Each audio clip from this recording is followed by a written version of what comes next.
नमस्कार दोस्तों, जय हिंद, वंदे मातरम। स्वागत है आपका अपने टीटी फैमिली शिक्षकों के परिवार जायसवाल कोचिंग सेंटर पर, पावर्ड बाय शिक्षा ही प्रकाश है। दोस्तों, आज के पेपर में हम बात करेंगे आपके 16 मार्च का जो है सवाल पेपर करेंगे फर्स्ट शिफ्ट का। इसमें आपके हिंदी की बात करेंगे, लैंग्वेज की बात करेंगे, सीडीपी बाल विकास के क्वेश्चन करेंगे, मैथ्स के सवाल पेपर करेंगे पूरा ए टू जेड, आपके ईवीएस के पूरे यानी पर्यावरण के ए टू जेड सवाल पेपर करेंगे। इसके साथ आपका जो संस्कृत लैंग्वेज रहेगा उसका भी हम सॉल्व पेपर करने वाले हैं। तो सभी के लिए अभी कंपलसरी रहेगा, हिंदी, बाल विकास, मैथ्स और ईवीएस सभी के लिए कंपलसरी है, और बाद में संस्कृत लैंग्वेज भी हम करेंगे।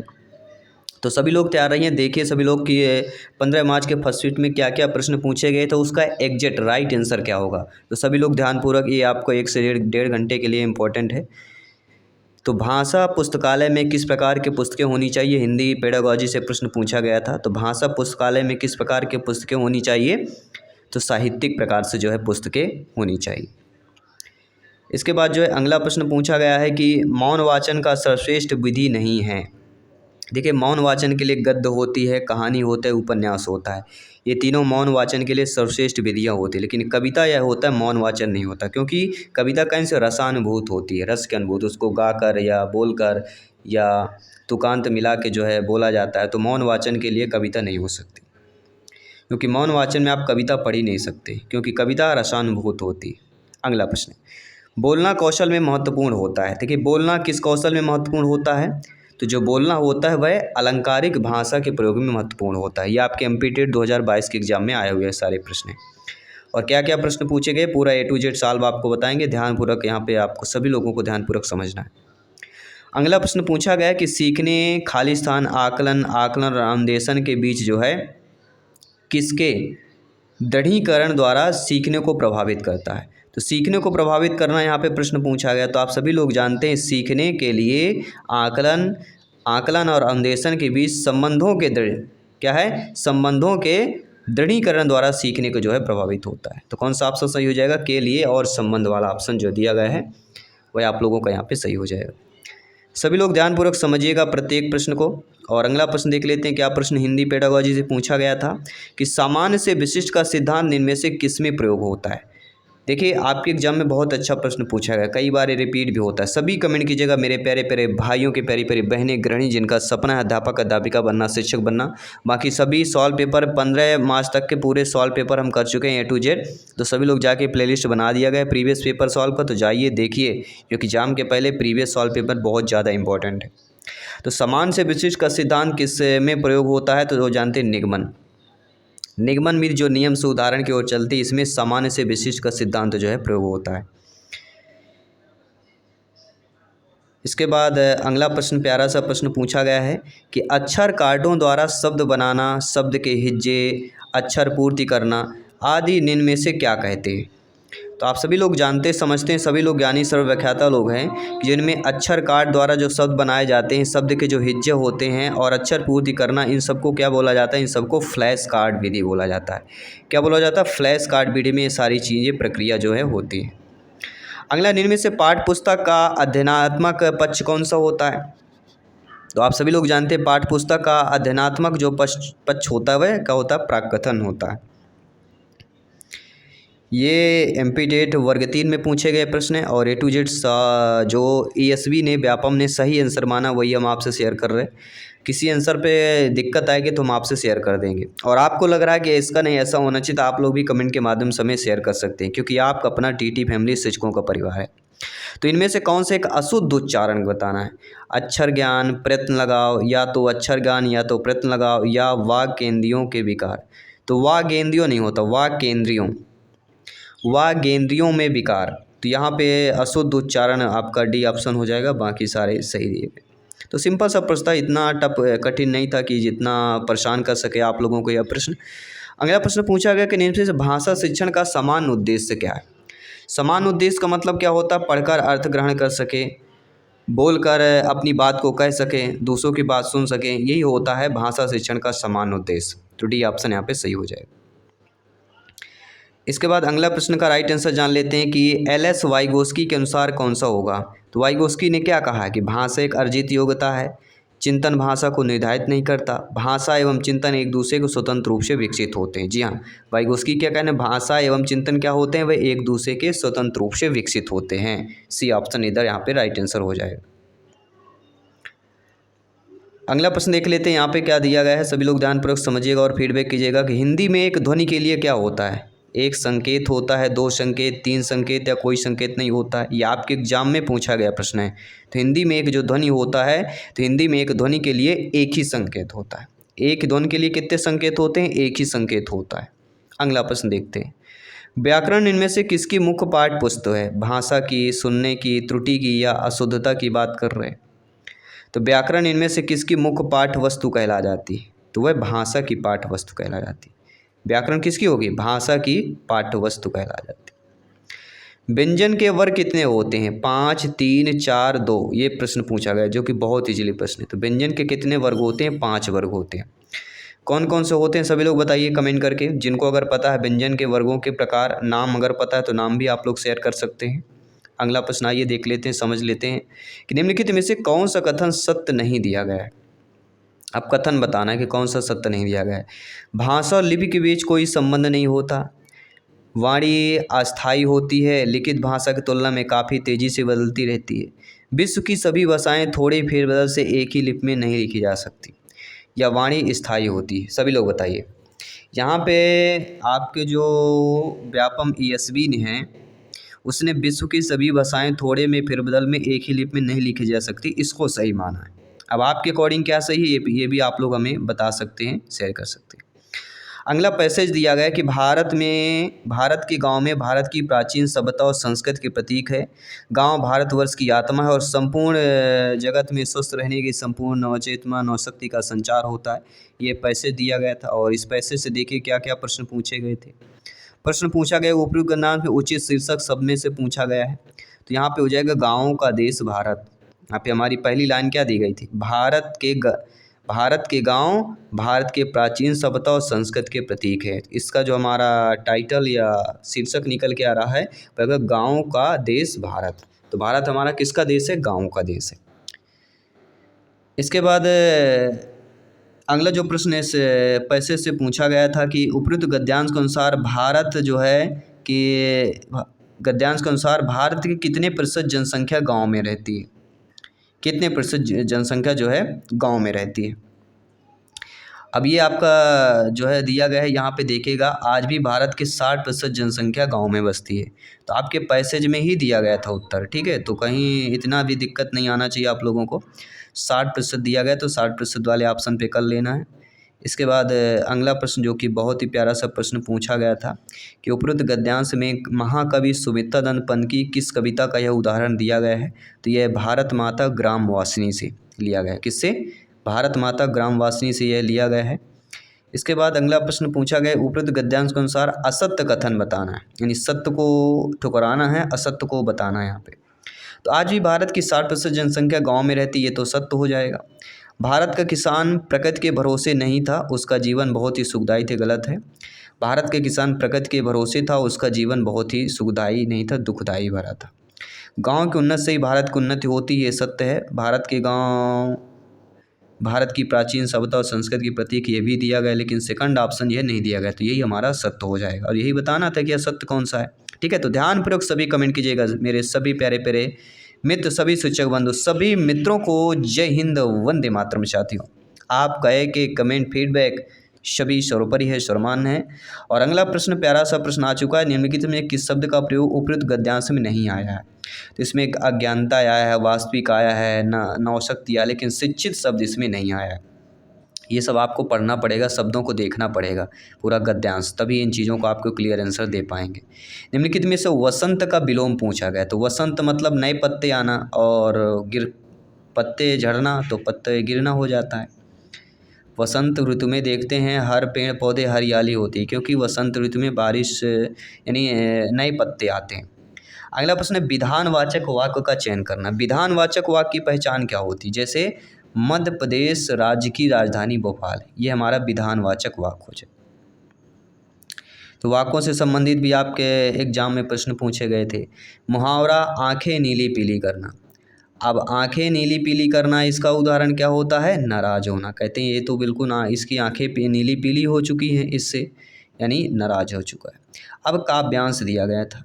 काव्यांश दिया गया था कि मातृभू सत सत बार प्रणाम, प्रेम दया का इष्ट लिए तो, सत्य अहिंसा तेरा संयम, नई चेतना नई स्फूर्ति युत, तुझ में चिर विकास है क्रम, चिर नवीन तू जरा मरण से, मुक्त सबल उद्दाम मातृभू सत सत बार प्रणाम। एक हाथ में न्याय पताका ज्ञान दीप, दूसरे हाथ में जग का रूप बदल दे हैं माँ, कोटि कोटि हम अज साथ में, गूंज उठे जय हिंद से नाद, सकल नगर और ग्राम, मातृ तू सत सत बार प्रणाम। ये आपका कविता दी गई है। काव्यांश से प्रश्न पूछा गया था, उपरोक्त उचित रचयिता पूछा गया था। काव्यांश में रचयिता पूछा गया था और गद्यांश में शीर्षक। तो इस पंक्ति के रचयिता इस आपके भगवती चरण वर्मा जी हैं।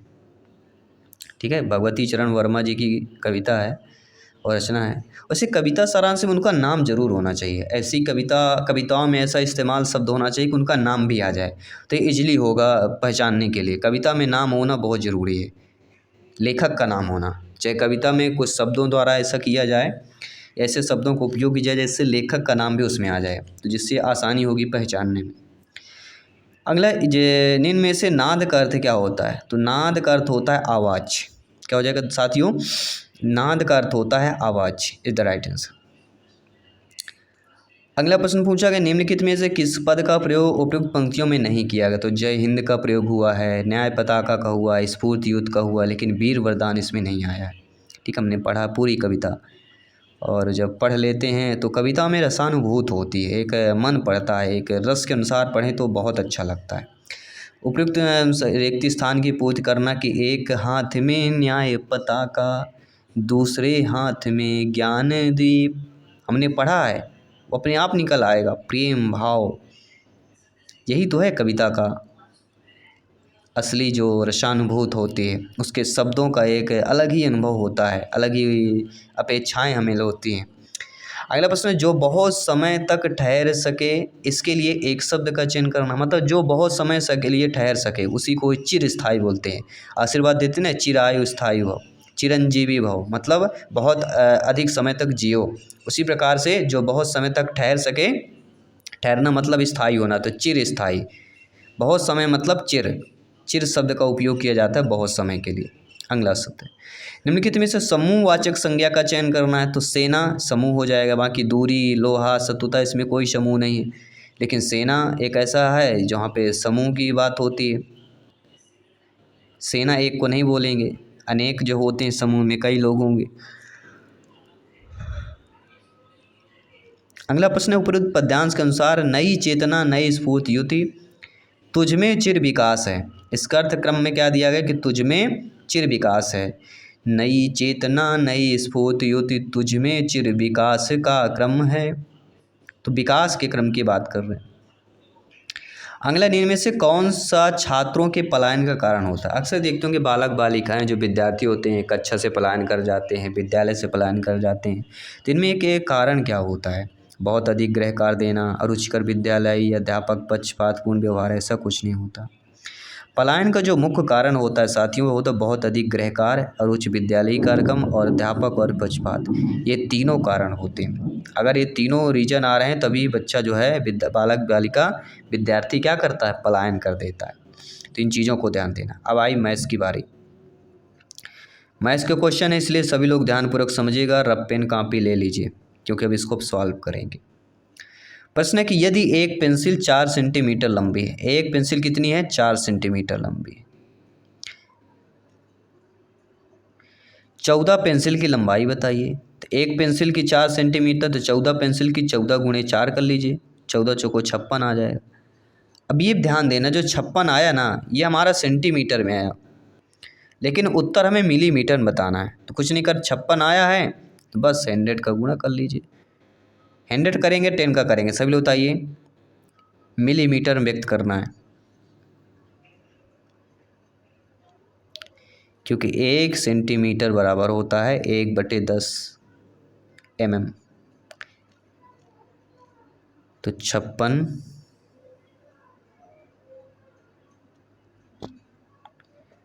56 सेंटीमीटर मतलब 560 मिलीमीटर mm हो जाएगा।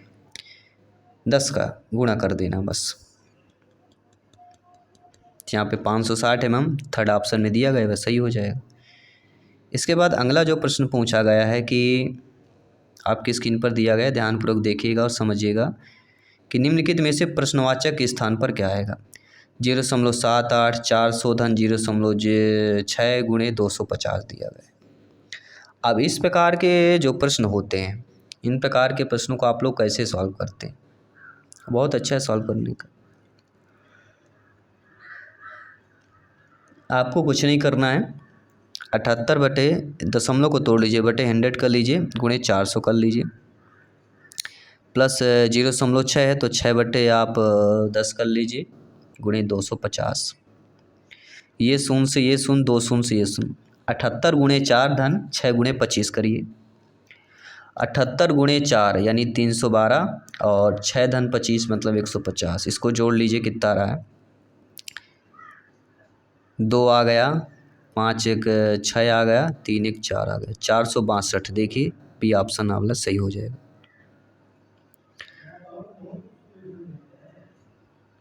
अगला प्रश्न देखिए,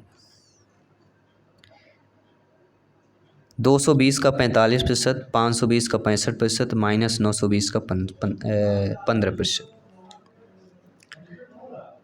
अब आप लोगों को ध्यानपूर्वक समझिए, वही चीज़ करना जैसे हमने पिछले क्वेश्चन में किया। 220 दिया गया है, का मतलब होता है गुणा, और 45% का मतलब होता है 45/100,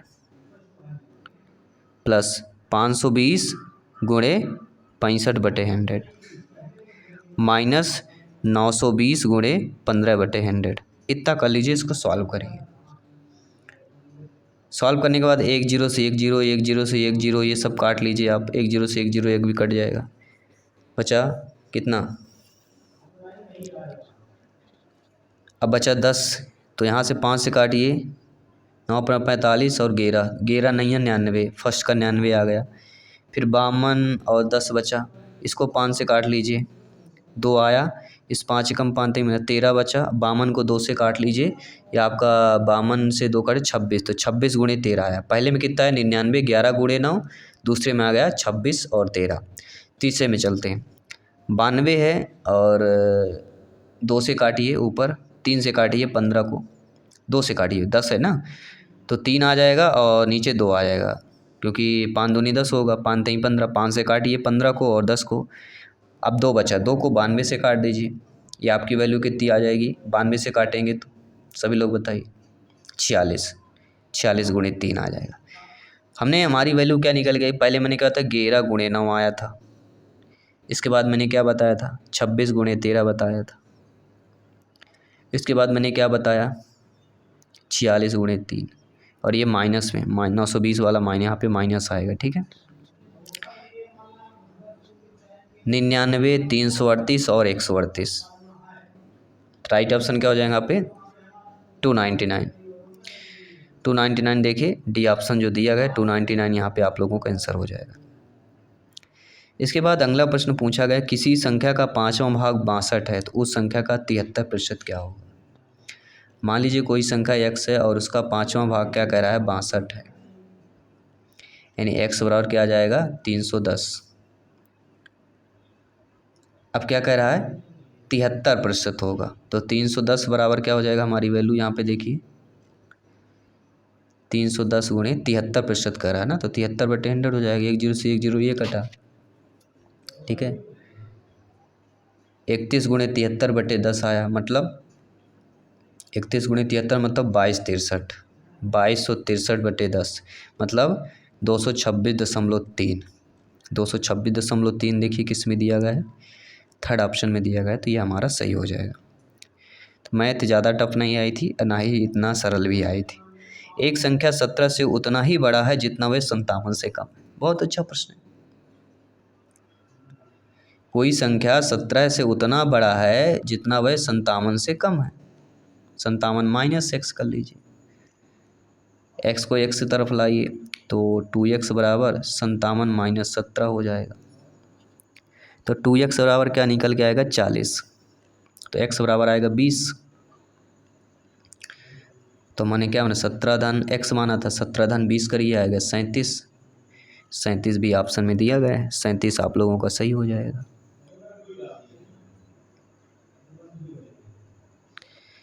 इसके बाद अगला प्रश्न देख लेते हैं।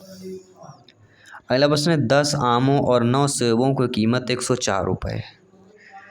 27 आम और 25 सेब की कीमत 285 रुपये।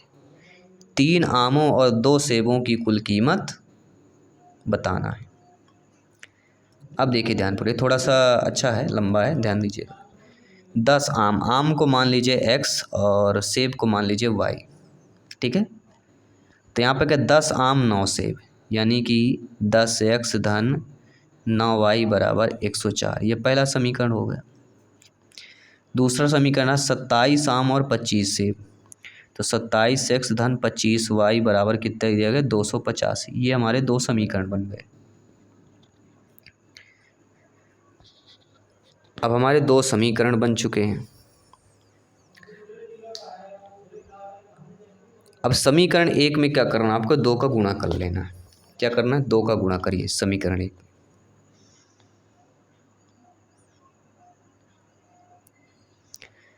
नहीं करना है तो भी कोई बात नहीं, लेकिन करना पड़ेगा क्योंकि यहाँ से एक की वैल्यू हमें निकालना है। 2 का गुणा करेंगे समीकरण एक में तो 20x हो जाएगा, धन 18y हो जाएगा, और बराबर 10 दूनी कितना दिया 104 दिया गया, तो 104 का 2 गुना कितना हो जाएगा 208। ये वैल्यू आप समीकरण एक में, तो 20 और 27 दिया गया। अब इसको माइनस कर लीजिए, तो यहाँ पे 7x 18 25, यहाँ पर भी 7y और 181 आ जाएगा। क्या निकले 7x धन 7y और 181। 7 माइनस करेंगे तो x धन y बराबर 11, यह 77 आ जाएगा। माइनस तो करेंगे ना, अभी 285 था, 285 माइनस करेंगे 181 आएगा। 181 में 77 आएगा। 77 आएगा, यानी ये आएगा हमारा 7x plus 7y equal to 77। इसमें 7 कॉमन कर लीजिए, तीनों में है, तो x धन y इक्वल टू 11। यहाँ से x की वैल्यू निकाल लीजिए 11 माइनस वाई, ठीक है। x की वैल्यू हमारे यहाँ से 11 माइनस वाई, और ये आप समीकरण एक में रख दीजिए 11 माइनस वाई प्लस 9y बराबर 104। बस आपकी वैल्यू आ गई। 110 माइनस 10y प्लस 9y बराबर 104 के। y माइनस 9y माइनस का y बराबर 110 यहाँ चला जाएगा, तुम्हारी वैल्यू क्या बची माइनस वाई बराबर 104 माइनस 110, यानी कि माइनस वाई बराबर -6, माइनस माइनस का वाई बराबर 6 आ गया, ठीक है। और x की वैल्यू हमारी क्या आई थी 11 माइनस वाई, तो x बराबर क्या आ जाएगा 11 माइनस वाई करेंगे तो 11 माइनस 6 नहीं 5, तो x की वैल्यू 5 आई, y की बराबर 6, तो 10 आम दिया गया। तो x की वैल्यू कितनी आ गई, x बराबर 5 और y बराबर 6। हमारा प्रश्न कह रहा है कि 3 आम और 2 सेब, तो 3 गुणे 5, 2 सेब मतलब 2 गुणे 6, 3 पचे 15 और 6 दूनी 12, 15 12 को प्लस कीजिए कितना रहा है 27। सी वाला ऑप्शन सही हो जाएगा। इसके बाद अगला जो प्रश्न दिया गया है कि निम्नलिखित में से एक कौन जो पूर्ण वर्ग होगा, तो पूर्ण वर्ग कौन होगा जो जिसका वर्गमूल निकल जाएगा, और पूर्ण वर्ग 361 हो जाएगा। अब आप बोलेंगे सर 361 कैसे हो जाएगा, 361 इसलिए होगा क्योंकि 361 पूर्ण वर्ग होता है, और यह किसका पूर्ण वर्ग होता है 19, 19 का वर्ग करिए तो आपको 361 प्राप्त होगा, तो ये हमारा पूर्ण वर्ग कहला जाएगा। अगला, एक आदमी पूर्व की ओर 10 मीटर और उत्तर की ओर 24 मीटर जाता है तो प्रारंभिक बिंदु याद करिए। मान लीजिए x कोई बिंदु है, पूर्व मतलब क्या होता है, पूर्व मतलब कोई ये बिंदु, पूर्व मतलब नक्शे में इधर होता है, यहाँ 10 मीटर गया, ऊपर 24 उत्तर गया, उत्तर 24 मीटर ऊपर गया। अब कह रहा प्रारंभिक और इसके बिंदु के बीच की दूरी, तो यह हमारी इसका दूरी निकालना है। तो ये हमारा कर्ण का वर्ग बन गया, आधार और लंब का वर्ग, ये फार्मूला सभी लोग जानते होंगे। कर्ण का वर्ग बराबर आधार का वर्ग धन लंब का वर्ग होता है। तो 10 का वर्ग और 24 का वर्ग जोड़ कर लीजिए, वर्गमूल निकाल लीजिए। तो 10 का वर्ग कितना होता है, 100 हो जाएगा। 24 का 576 हो जाएगा। तो टोटल आ गया 676, और 676 अंडर रूट में आएगा क्योंकि कर्ण का वर्ग होता है। तो 676 किसका वर्गमूल है, 26 का है। तो 26 हो जाएगा, उसकी दूरी कितनी हो जाएगी, 26 मीटर हो जाएगी। ऐसा निकालना है। पूरक कोण अगर दिया गया है 5:13 तो कोण बताइए। पूरक कोण, दोनों का कोण का योग कितना होता है, 180 होता है ना। तो 5x धन 13x कर लीजिए बराबर 180। 15 3 18x बराबर 180 के, तो x बराबर 180/18 यानी कि कितना गया, 10। x की वैल्यू 10 आ गई। तो 50:130 आना चाहिए। 50:130 पहला ऑप्शन सही हो जाए।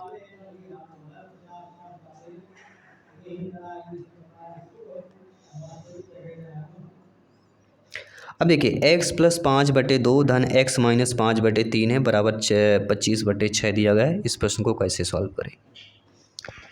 अब ध्यानपूर्वक समझिएगा अच्छे तरीके से आप लोग कि इस प्रकार के प्रश्नों को कैसे सॉल्व किया जाता है। 6 यहाँ पे कर लीजिए, फार्मूला आएगा 3 का गुणा आएगा 3x धन 3 × 5 = 15 प्लस 6 2 2x - 10 इतना आ गया बराबर 25/6 आपका रहेगा ही रहेगा। अब देखिए 3x 2x कितना हो जाएगा, 3x 2x 5x और माइनस 15 प्लस का 15 और माइनस का 10 तो 5 आ जाएगा। यानी कि कितने हो गए, 5x धन 5/6 बराबर 25/6। तो 6 से 6 ऑलरेडी कैंसिल हो जाएगा, 5 यहाँ से कॉमन कर लेंगे तो 5 आएगा। तो x और कितना हो जाएगा, 5 आ जाएगा। यहाँ पे x की वैल्यू क्या आ जाएगी, 5 आ जाएगी। 5 देखिए किस में दिया गया है, किसी में नहीं दिया गया है। अब आप बोलेंगे 5 कैसे आ गया, 5 नहीं आएगा। क्या गलती किया आपने, आइए देख लेते हैं। यही चीज़ें गलती करते हैं, जैसे अभी हमने कर दिया 5x/6 था और 25/6 था। 6 से 6 कैंसिल हुआ, ठीक है, ओके। 5x बराबर क्या आएगा, 25 - 5। 5x बराबर जाएगा 20।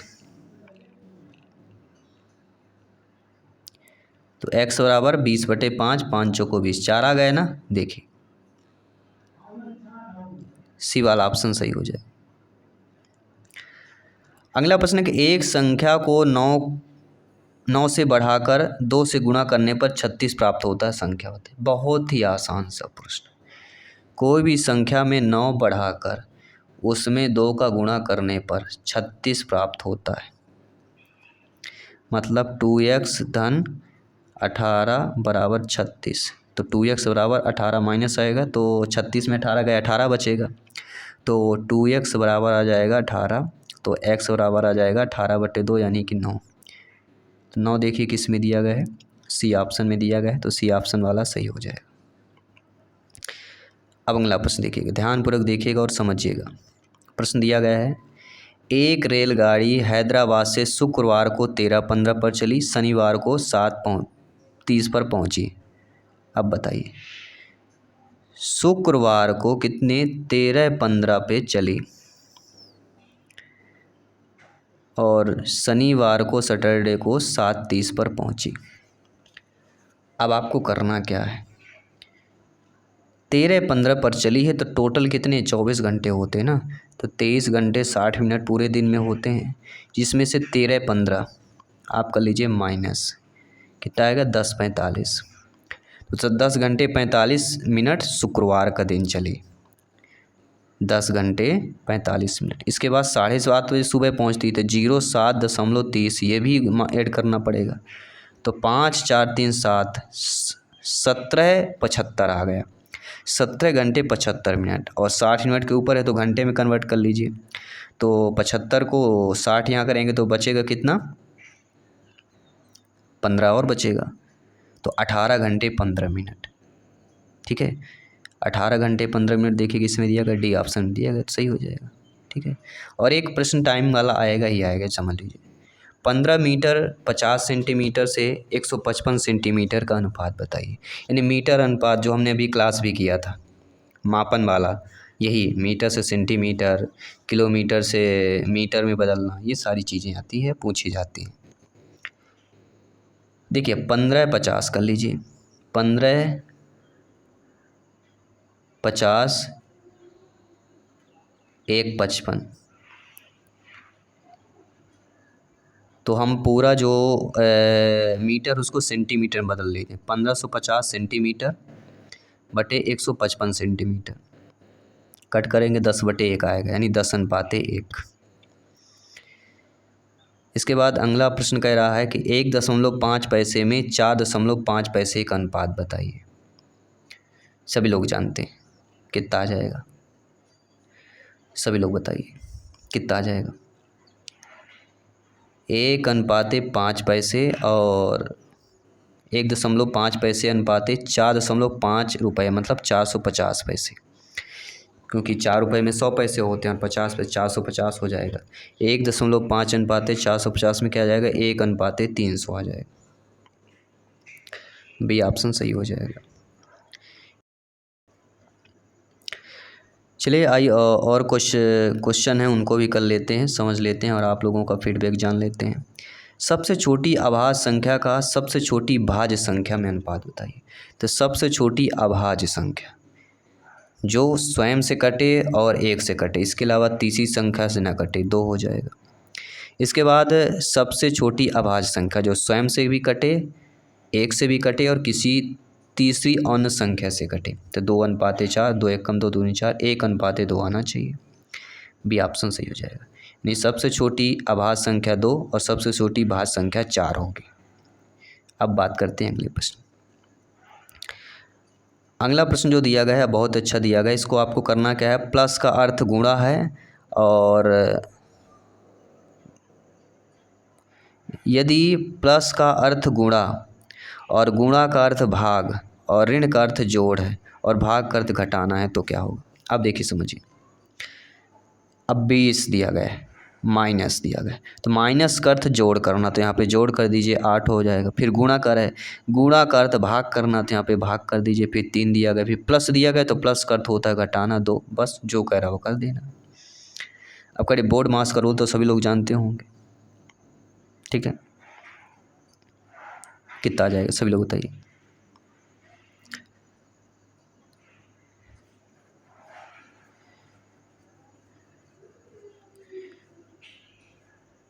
सभी लोग इसको सॉल्व करके बताइए क्या आएगा। बोर्ड मास के रूल के अकॉर्डिंग आपको सॉल्व करना है।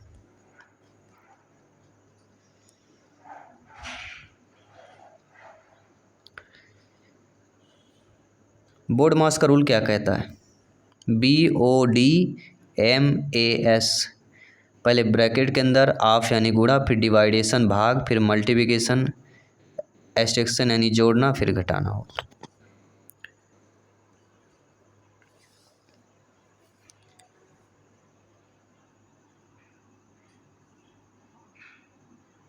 तो कहीं ना कहीं संख्या में गलती हुई हमसे। अब आप बोलेंगे सर गलती कैसे हुई, या देखिए कैसे। 20 तो हमने लिखा है, अच्छी बात है। 20 के बाद जो माइनस दिया गया, माइनस का अर्थ हमने जोड़ में किया गया, तो 8 दिया गया, ये भी हमने सही कर लिया, ठीक है। इसके बाद गुणा दिया है, गुणा का अर्थ होता है भाग, तो यहाँ पर हमने भाग कर लिया। फिर 4 करना है यहाँ पे, इसके बाद भाग है 3, 4 के बाद फिर भाग दिया गया, तो भाग का अर्थ क्या होता है घटाना, तो यहाँ पे घटाना करके 3 करना है, और जोड़ का अर्थ होता है गुणा, यहाँ पे 2 करना, ऐसा है। अब ये सॉल्व हो जाएगा। तो पहले हमें गुणा करना, 3 दूनी 6 आ गया, माइनस 4 दूनी 8, धन 20, 22 में 6 जाएगा, कितना बचेगा 16,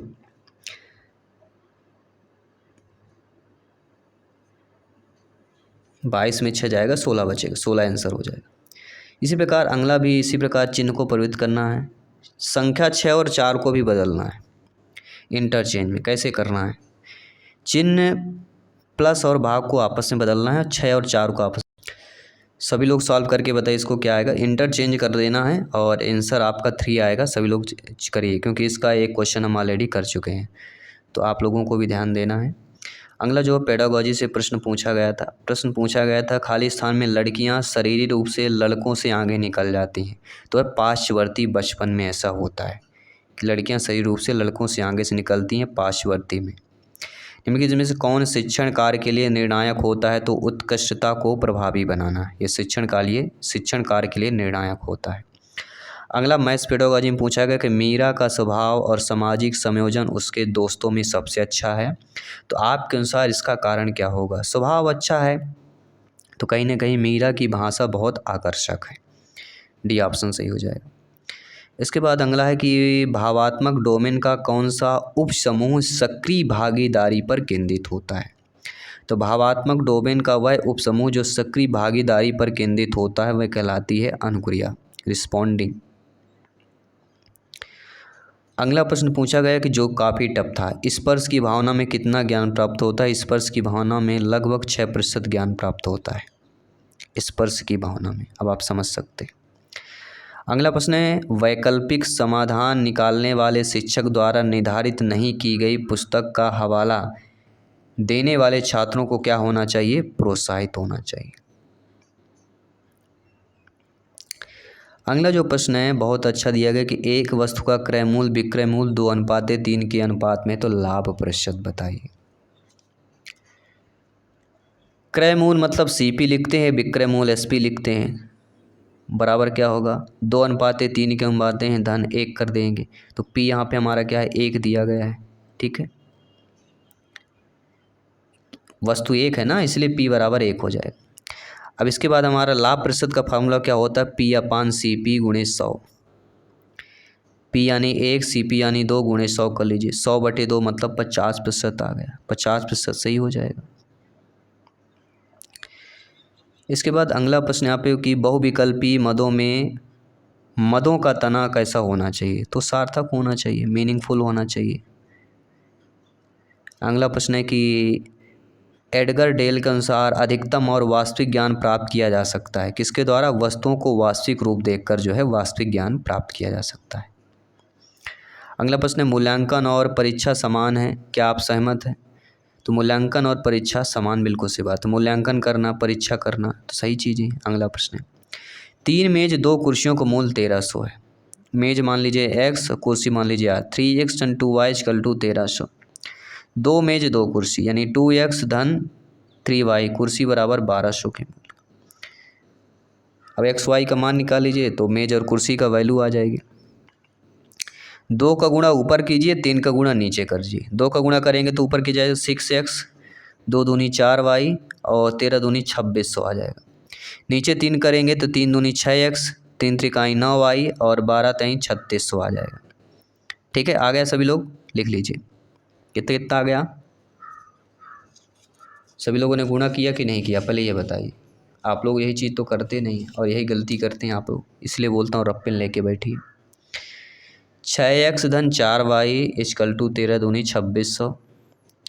2 तेई 6x, 3 दूनी 6x, 3 त्रिकाई 9y बराबर 12 तेई 3600। माइनस कर लीजिए, 6 से 6 कट गया, -5y बराबर -1000।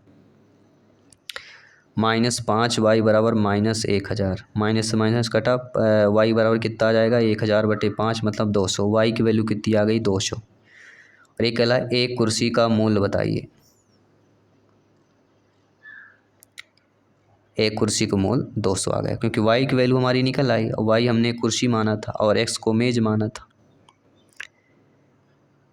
ठीक है, आपके सिलेबस के अकॉर्डिंग प्रश्न यहाँ पे पूछा गया है और प्रश्न आपके स्क्रीन पर दिए गए हैं कि विश्व के 3/4 लोगों का खाद्यान्न कितना होगा?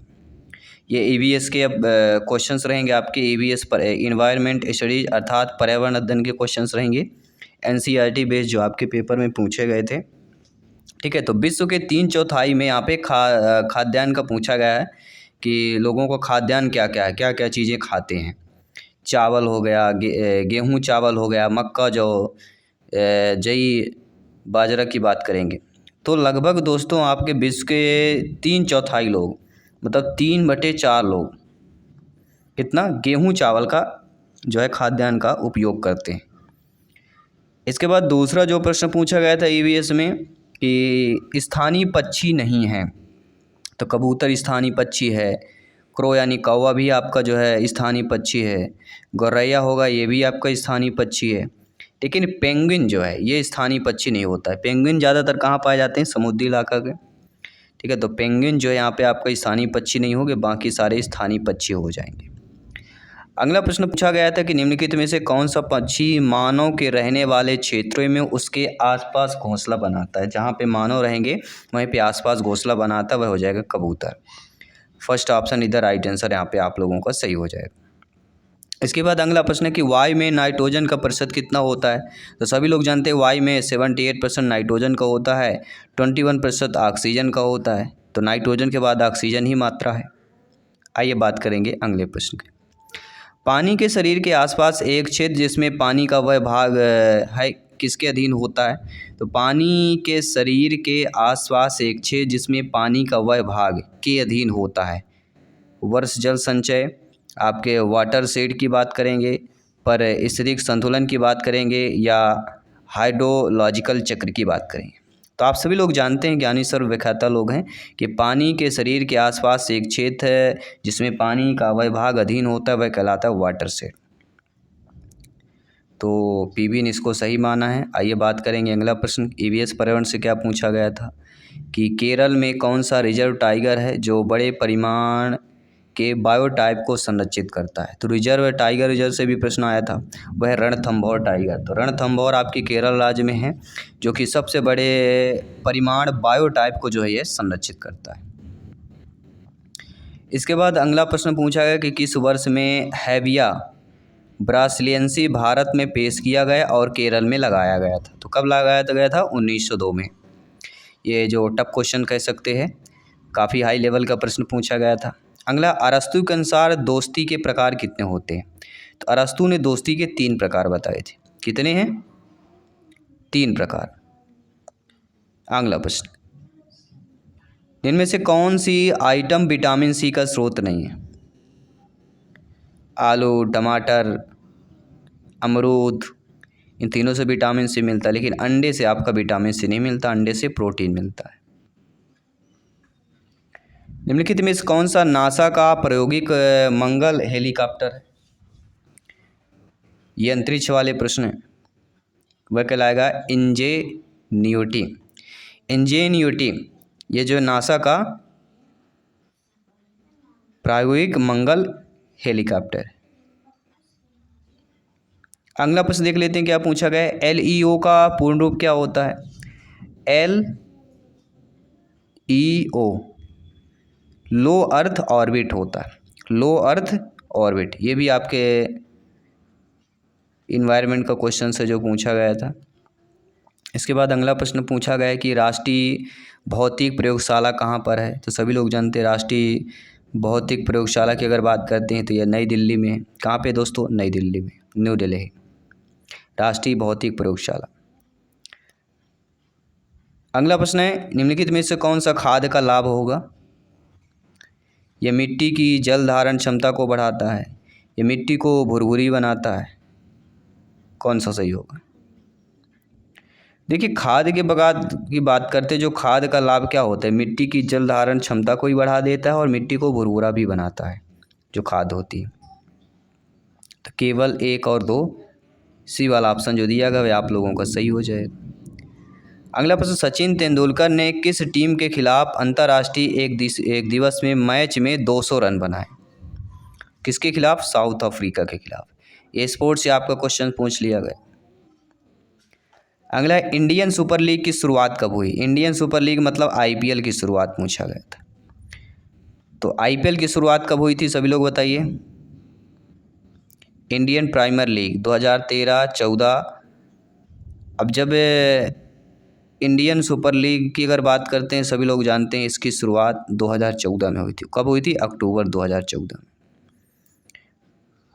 पीबी ने इसको सही माना, बाकी आपके अकॉर्डिंग के आप लोग भी हमसे शेयर कर सकते हैं। अगला प्रश्न है, भारत के निम्नलिखित किस फुटबॉल क्लब को द मेरिनर्स के नाम से भी जाना जाता है? ऐसा फुटबॉल क्लब जो आपके मेनिनर्स के नाम से जाना जाता हो, और वह कहलाता है एटीके मोहन बागान। एटीके मोहन बागान की बात करेंगे। निम्नलिखित में से किसी विधि द्वारा अवलोकन, तर्क शक्ति और विचार की शक्ति का विकास किया जा सकता है? वह प्रदर्शन। प्रदर्शन विधि द्वारा अवलोकन, तर्क शक्ति, विचार का जो है विचार किया जा सकता है, विकास किया जा सकता है। आइए बात करेंगे अगले प्रश्न की। अगला प्रश्न बहुत अच्छा प्रश्न, ध्यानपूर्वक समझिएगा क्या पूछा गया था कि अंशुल शिक्षक के द्वारा दिए गए कार्य के समय पे प्रस्तुत नहीं करता है, तो इस अवस्था में शिक्षक को क्या करना चाहिए? मान लीजिए कोई आपने गृह कार्य दिया, कोई बालक जो है उस कार्य को समय पर प्रस्तुत नहीं कर पा रहा है, एक शिक्षक के तौर पर आपको क्या करना चाहिए? एक शिक्षक के तौर पर आपका कि देरी का कारण जानकर उसे सही मार्गदर्शन देना चाहिए, ना कि दंडित करना चाहिए। पहले उसका मार्गदर्शन दीजिए, जानकारी जानिए क्यों ऐसा नहीं कर पाया। अगला प्रश्न देखिए। अगला प्रश्न है, चर्चा शिक्षण विधि के द्वारा बालक में क्या बढ़ाया जा सकता है? अव्यक्ति या आत्मविश्वास। तो चर्चा शिक्षण की विधि द्वारा बालक में आत्मविश्वास भी बढ़ाया जा सकता है और अभिव्यक्ति भी बढ़ाई जा सकती है, तो दोनों चीज़ें बढ़ाई जा सकती हैं। अगला प्रश्न पूछा गया कि सितंबर 2021 में जो है विश्व संरक्षण कांग्रेस कहाँ आयोजित की गई थी? तो विश्व संरक्षण कांग्रेस जो है आपके मार्सेय में जो है आयोजित किया गया था। इसके बाद अगला प्रश्न है कि India best of forest report 2021 Bharat one स्थिति रिपोर्ट 2021 के अनुसार किस राज्य में भारत का सबसे बड़ा वन क्षेत्र है? तो वन क्षेत्र आएगा तो सभी लोग जानते हुए आपका मध्य प्रदेश ही आता है। इसके बाद अगला प्रश्न है कि वह घटना जो तापमान को बनाए रखती है और पृथ्वी की सतह के पास सूर्य की गर्मी को फंसाकर और उसे गर्म रखकर पृथ्वी को जीवन के लिए परिपूर्ण बनाती है, वह क्या कहलाती है? उसी को एक प्राकृतिक ग्रीन हाउस कहता है, नेचुरल ग्रीन हाउस इफेक्ट बोला जाता है। अगला प्रश्न देख लेते हैं। फोर्ट विलियम की स्थापना किस वर्ष हुई थी? सभी लोग बताइएगा। तो फोर्ट विलियम की जो स्थापना है वह आपके दोस्तों 1698 में हुई थी। जी हाँ, फोर्ट विलियम की स्थापना 1698 में की। अगला जो प्रश्न है कि भारत में हरित क्रांति का श्रेय किसे जाता है? तो भारत में हरित क्रांति मतलब डॉक्टर एम एस स्वामीनाथन। इसके बाद अगला प्रश्न है कि मूल्यांकन निम्नलिखित में से किस पर केंद्रित होता है? तो आप सभी लोग जानते हैं भली भांति, सभी लोग ज्ञानी सर्वव्याख्याता लोग हैं कि मूल्यांकन मतलब बेंचमार्क के लिए स्थापित मानदंडों के खिलाफ शिक्षार्थियों के सीखने की प्रगति को देखना ही मूल्यांकन कहा जाता है। अगला कि निम्नलिखित में से कौन जो है UNCRPD का पूर्ण रूप है? किसका है? UNCRPD।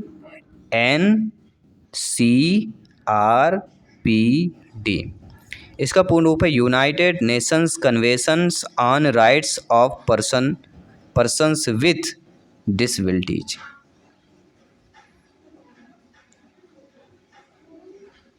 अगला प्रश्न पूछा गया था कि एक शिक्षक अपने छात्रों को पौधों के विभिन्न भागों में जैसे पत्ते, तने आदि को पढ़ाना चाहते हैं, तो अपने शिक्षण को सबसे प्रभावी बनाने के लिए किस प्रक्रिया का सहारा लेना चाहिए? तो वह कक्षा का एक पौधा ले सकते हैं और छात्रों को समझाने का प्रत्येक भाग को छूने और महसूस करने दे सकते हैं, यानी प्रत्यक्ष अनुभव की बात हो रही है यहाँ पे। अगला प्रश्न है कि EMPC का पूर्ण रूप क्या होता है? तो EMPC का पूर्ण रूप होता है इलेक्ट्रॉनिक मीडिया प्रोडक्शन सेंटर की बात हो रही। अगला प्रश्न है कि वह आकलन जिसमें निश्चित पूर्व निर्धारित परिणामों पर उद्देश्य निर्धारित किया जाता है निम्नलिखित में से किसे कहा जाता है? तो वह आकलन जिसमें निश्चित पूर्व निर्धारित परिणामों पर उद्देश्य निर्धारित किया जाता है उसे ऑब्जेक्टिव असेसमेंट अर्थात यथार्थपरक आकलन कहा जाता है। और अगला प्रश्न आपके EVS से पूछा गया था कि सीखने के लिए आकलन के दृष्टिकोण के तहत लिखित मौखिक परीक्षण, छात्रों के साथ बातचीत, असाइनमेंट, छात्र की गतिविधि के अवलोकन जैसे व्यापक तरीकों का उपयोग करना किसे माना जाएगा? तो उसे ही शिक्षक के नेतृत्व में आकलन होगा, टीचर लेड असेसमेंट की बात करें। अब CDP बाल विकास के क्वेश्चन करेंगे, बाल विकास के बाद फिर संस्कृत के क्वेश्चन करेंगे, ठीक है। जिन्होंने संस्कृत लिया था या संस्कृत लैंग्वेज लेना है तो अंत तक बने रहें सभी लोग। अभी CDP बाल विकास के 30 क्वेश्चन करेंगे जो आपके पेपर में पूछे गए थे।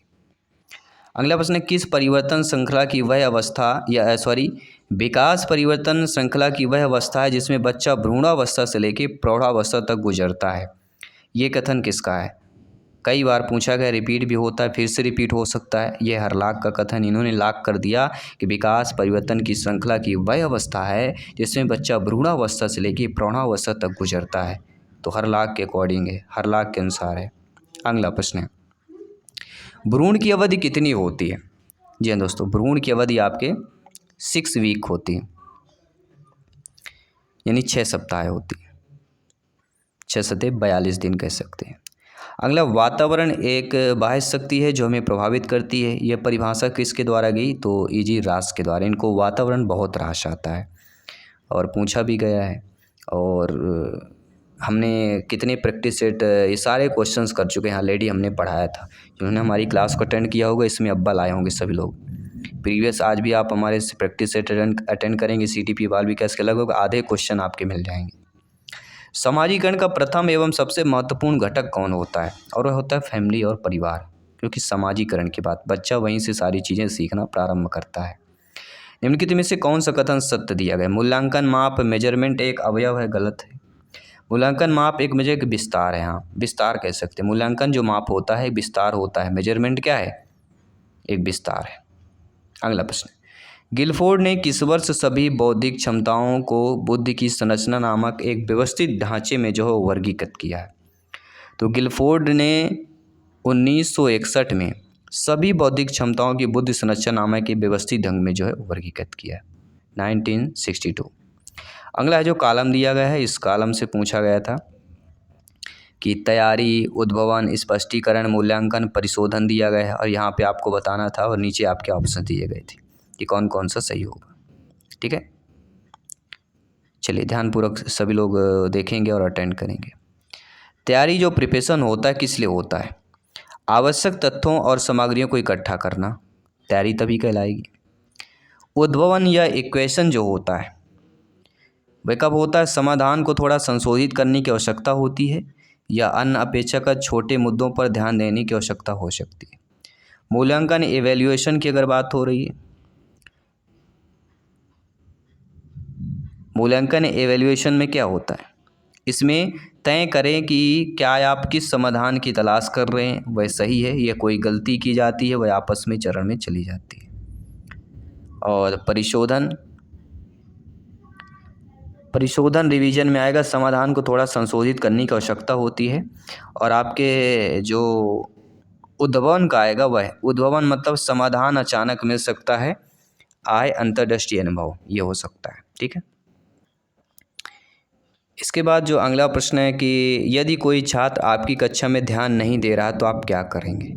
कोई छात्र ध्यान नहीं दे रहा है तो पूछताछ करें और उनको कारण का पता लगाने का प्रयास करें कि छात्र सीखने को तैयार नहीं है, क्यों नहीं है। तो प्रयास करना, पता लगाना, ये पॉजिटिव चीज़ें होती हैं।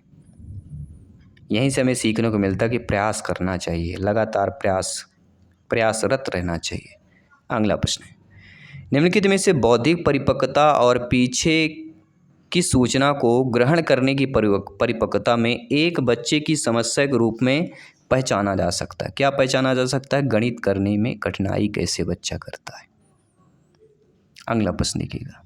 अगला प्रश्न, कौन सा लक्ष्य अभिमुखीकरण विद्यार्थियों के सीखने प्रदर्शन को समझने में हमारी मदद नहीं करता है?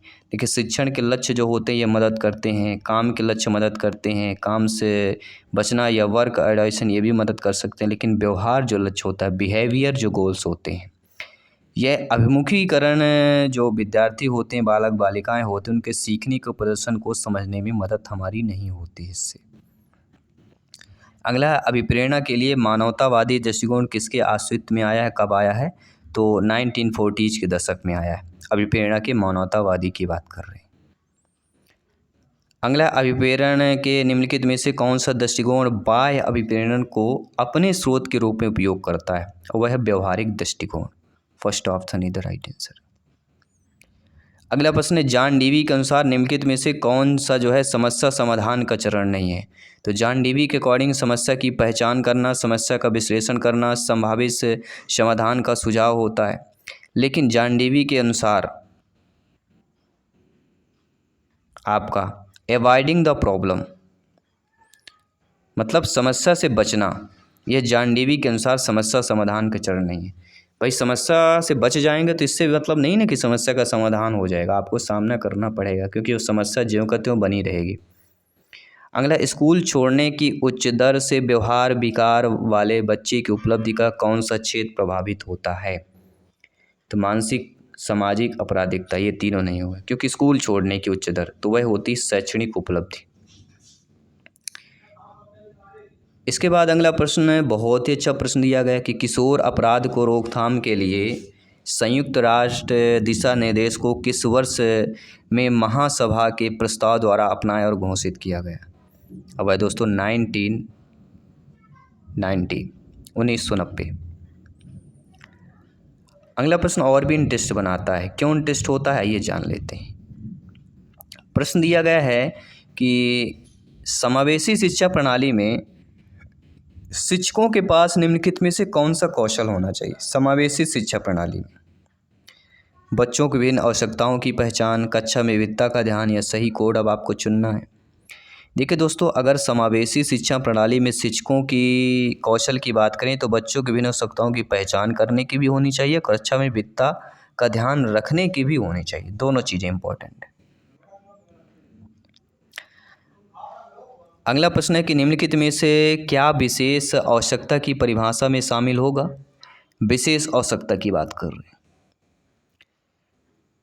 आवधिक बीमारियां, खाद्य प्रतुरजता की बात करेंगे, विकासात्मक देरी की बात करेंगे, इनमें से कौन सा सही होगा, सभी लोग बताइए। देखिए, अगर दोस्तों हम यहाँ पे क्या विशेष आवश्यकता की परिभाषा में शामिल है, इसमें अवधि बीमारियां भी शामिल होती हैं, खाद्य प्रतुरजता भी शामिल होता है और विकासात्मक देरी भी शामिल होती है। तो ये तीनों जो है शामिल हो जाएंगे आपके विशेष आवश्यकता की परिभाषा में। इसके बाद अगला क्वेश्चन है जो थोड़ा सा डिफ़िकल्ट आप लोगों को लगा होगा, लेकिन अब नहीं लगेगा।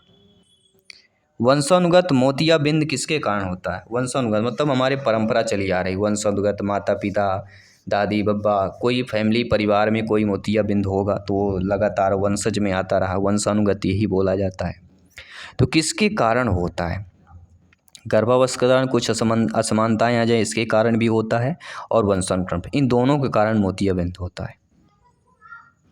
अगला प्रश्न है कि बच्चों में संवेगात्मक व्यवहारात्मक संबंधी विकारों की विशेषताओं के बारे में क्या सही दिया गया है। कि सीखने में कठिनाई जिसे बौद्धिक कारकों द्वारा वर्णित नहीं किया जा सकता, सीखने में कठिनाई जिसे संवेदी कारकों द्वारा वर्णित नहीं किया जा सकता, सीखने में कठिनाई जिसे श्वास कारकों द्वारा वर्णित नहीं किया जा सकता। तो संवेगात्मक और व्यवहारात्मक संबंधी विकार की बात करें तो तीनों आपके सही हो जाएंगे। अगला प्रश्न, गति प्रेरक बाधिता वाले बच्चे की जांच खाली स्थान द्वारा की जानी चाहिए, एक के लिए प्रदर्शित किया जाना चाहिए। देखिए, गति प्रेरक बाधिता वाले बच्चे की जांच जो है हड्डी रोग सर्जन द्वारा की जानी चाहिए। फिजियोथेरेपिस्ट के लिए यह संदर्भित किया जाता है, किसके, गति प्रेरक वाले।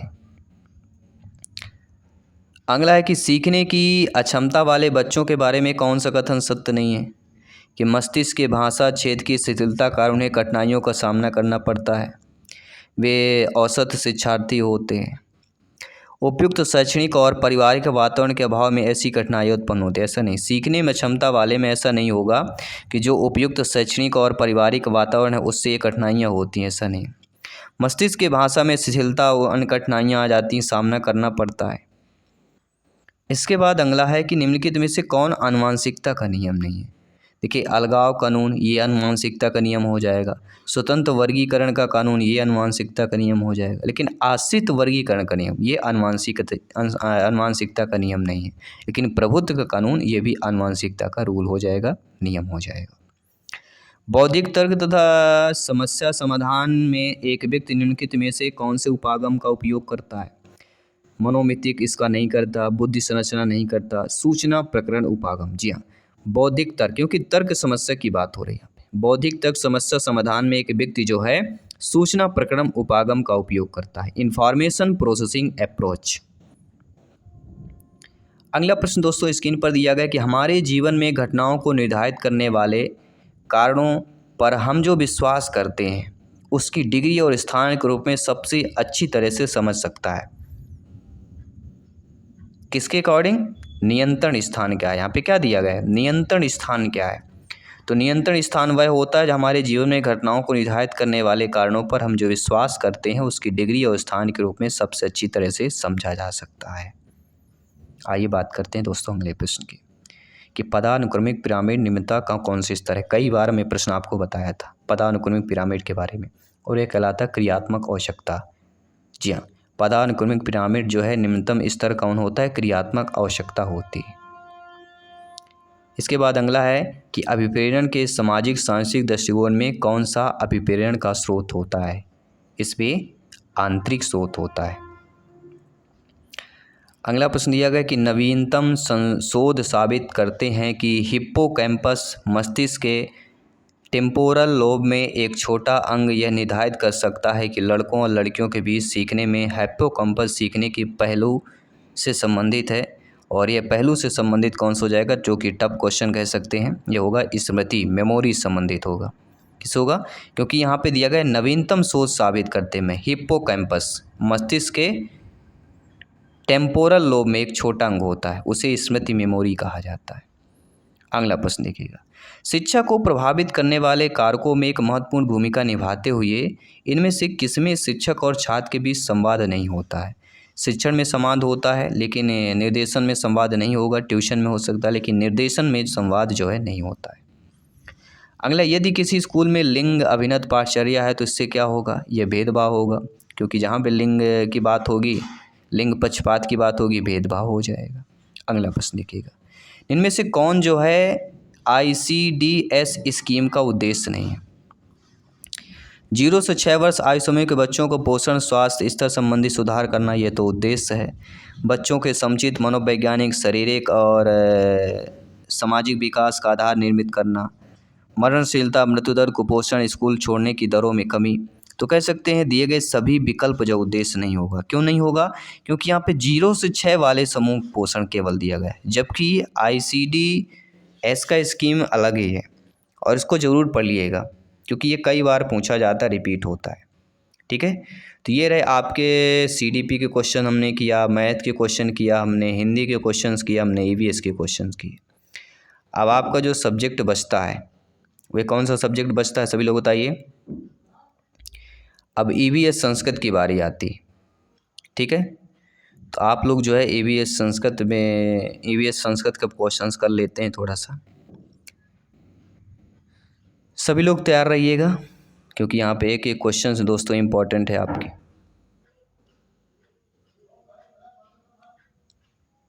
ठीक है, सभी लोग तैयार रहे। बाकी सभी क्लासेज भी चल रही हैं तो आप लोगों को ध्यानपूर्वक सभी क्लासेज को अटेंड करना है क्योंकि सभी क्लासेज यहाँ पे फ्री ऑफ कॉस्ट है, जैसा आप सभी लोग जानते समझते हैं। ठीक है,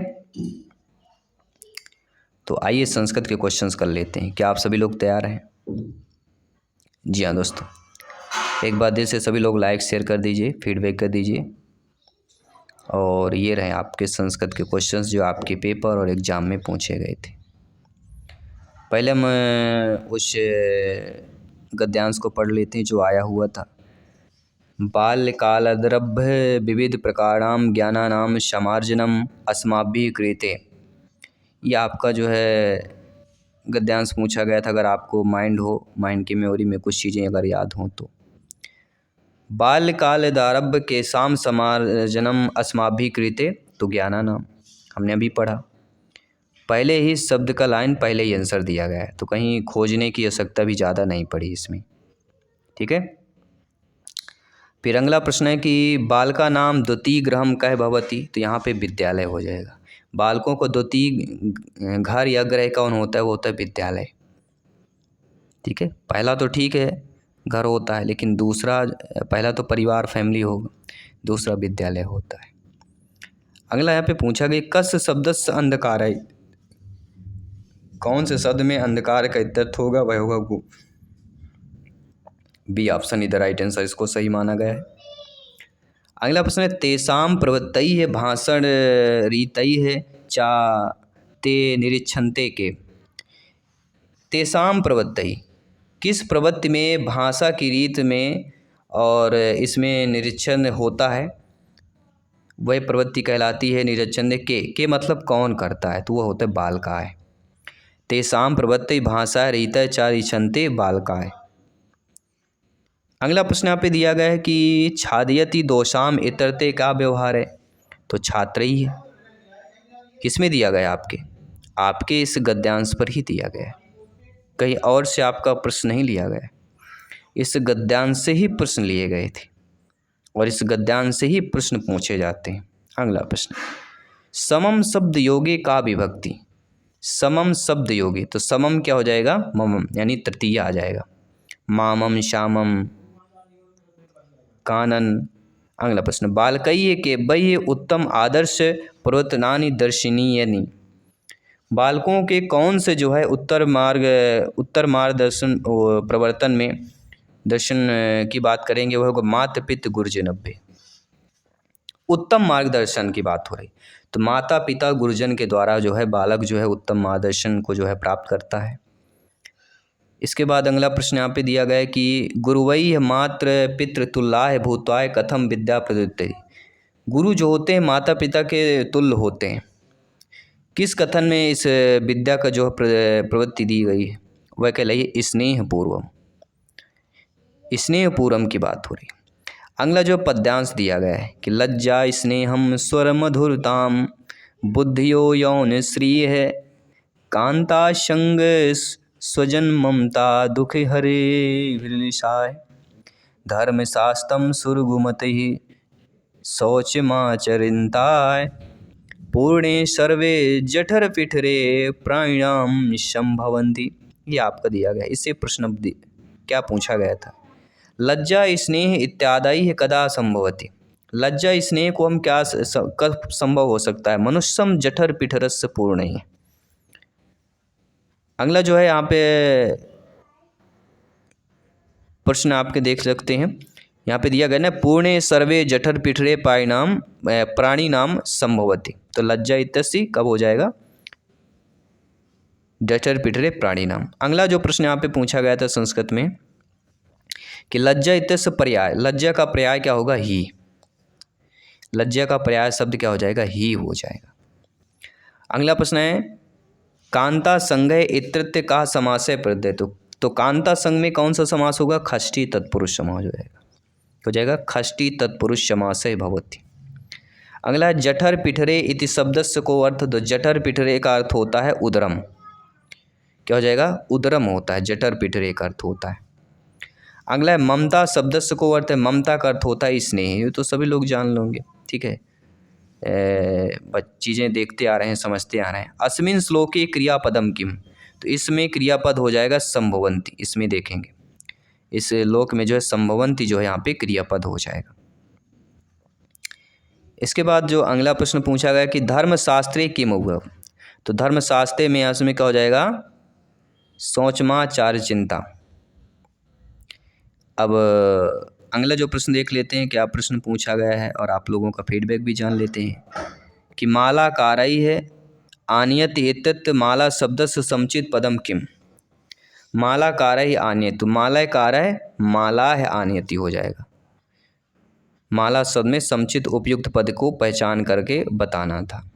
अशुद्धम पदम किम, मनोजय शुद्धि का है। व्यवहारिकम, व्यवहारिकम अशुद्ध दिया गया है। बाकी महात्मय मन कामना सही दिया गया है, तो व्यवहारिकम नहीं व्यवहारकम होना चाहिए, ठीक है।